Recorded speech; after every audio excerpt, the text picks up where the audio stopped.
So you can lay one source of human suffering at the feet of tyrannical social structures, but the other element of it, clearly, is the mere fact of the arbitrariness of the natural world. Like, you have a lifespan that's going to be counted in the number of decades that you can count on two hands. And that has nothing to do, technically, with the tyranny of the social structure. Now, you could say, if we got our act together more completely, perhaps you could live longer, and fair enough, but the fact of the limits of your lifespan and the suffering that's necessarily a consequence of that, the death of your parents and the death of most people that you will know before you, means that that part of suffering is an integral part of existence itself. And so that can't be laid at the feet of an insufficient social structure, except insofar as it's tyrannical and blind. It's a condition of existence. And then by the same token, you have your own responsibility for some of your unnecessary suffering, because there's things you could be doing to make your life better and to make life better for other people that you know perfectly well that you're not doing. And so if you stopped doing all the unnecessary things that make your life bad, then it would improve to some degree that is not really computable, because you don't know how far you could push that. So there's three reasons why you suffer, and one is, well, look at you and the way you're built. It's inevitable. There's not very much of you and there's a lot of everything else.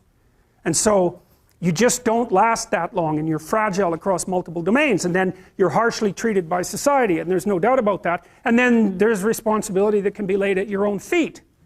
Well, the existential take on that, and the thing that all these diverse people that we've been talking about, including Viktor Frankl and including Alexander Solzhenitsyn, as well as Kierkegaard, Nietzsche, and Dostoevsky, and the people that I've already talked to you about, is that the proper pathway through that is to adopt the mode of authentic being.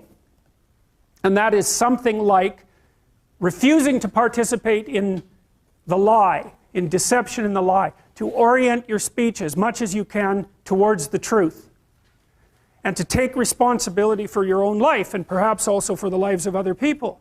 And there's something about that that's meaningful and responsible and noble, but also serves to mitigate the very suffering that produces, say, the nihilism or the flee into the arms of or the escape into the arms of totalitarians to begin with.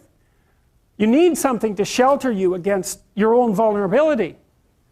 And you can adopt a comprehensive description of reality that's formulated for you by someone else, that neatly divides the world into those who are innocent and perhaps innocent victims, and those who are guilty and perhaps the perpetrators of the suffering. But none of that has anything to do with you, and in addition, it's simply not a reasonable way of assessing the world. The suffering is built in